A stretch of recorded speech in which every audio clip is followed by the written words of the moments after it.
শাফিন, এই মুহূর্তে আপনি কোন এলাকায় আছেন? যেহেতু বৈরী আবহাওয়ায় মুষলধারে বৃষ্টি পড়ছে, জনসাধারণের তো দুর্ভোগ বেড়েছে। বৃষ্টি যে কারণেই আজ সকাল থেকেই আমরা দেখেছি যে যারা অফিসগামী মানুষজন রয়েছেন, চাকরিজীবীরা রয়েছেন, কিংবা যারা বিভিন্ন ব্যবসা প্রতিষ্ঠানে সকাল থেকেই যাবেন, তারা ভীষণ ভোগান্তিতে পড়েছেন।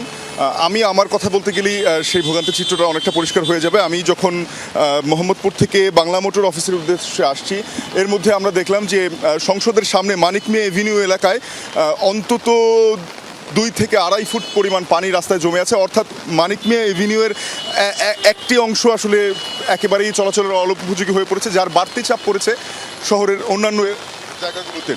ঠিক একইভাবে বিভিন্ন জায়গায় যেখানে রাস্তায় খানাখন্দ রয়েছে, কিংবা যেসব এলাকায় কিছুটা সরু রাস্তা রয়েছে, সেসব জায়গায় যানবাহনের চাপের কারণে নগরবাসীর যেই ভোগান্তি গন্তব্যে পৌঁছানো, সেটি অনেকাংশে বেড়ে গেছে। এবং এই যে অব্যাহত বৃষ্টি গত রাত থেকেই, তার একটি পূর্বাভাস বৃষ্টি আমরা আগেই পেয়েছিলাম আবহাওয়া অধিদপ্তর থেকে। তারা জানিয়েছিল যে আগামী 24 ঘন্টায় অন্তত দেশের প্রায় সবকটি বিভাগে মাঝারি থেকে ভারী বৃষ্টিপাতের সম্ভাবনা রয়েছে, এবং তারই একটি প্রতিফলন আমরা দেখছি। আমরা এখনও পর্যন্ত আবহাওয়া অফিসের সেই পরিসংখ্যানটি পাইনি, তবে আমরা অনুমান করতে পারছি যে 100 মিলিমিটারের বেশি বৃষ্টিপাত হয়েছে গত রাত থেকে ঢাকায় এখনও পর্যন্ত, যার ফলে ঢাকার অনেক জায়গায় আমরা দেখেছি যে যানবাহন বিকল হয়ে পড়েছে।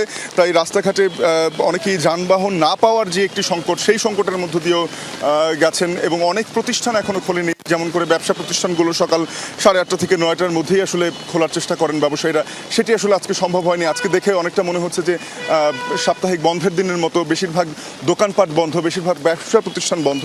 তবে যারা সবচেয়ে বেশি ভোগান্তিতে পড়েছেন তারা হলেন চাকুরিজীবী মানুষ, এবং যারা বিভিন্ন প্রতিষ্ঠানের শিক্ষার্থীরা রয়েছেন, তারাও ভীষণ রকম ভোগান্তিতে পড়েছেন।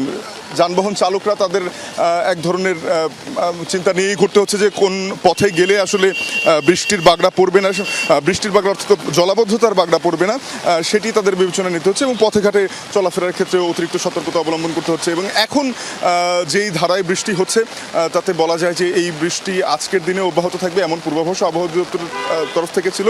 তাই এক ধরনের বাড়তি প্রস্তুতি নিয়ে নগরবাসীকে নামতে হবে কাজের উদ্দেশ্যে। তো এই জলাবদ্ধতা আসলে কোনো প্রস্তুতি এই ভোগান্তি কমাবে কিনা, সেটি একটি বড় প্রশ্ন। ধন্যবাদ শাফিন, আপনি বিস্তারিত জানাচ্ছিলেন আমাদেরকে। বাংলা মোটর এলাকার চিত্র দেখছিলাম আমরা।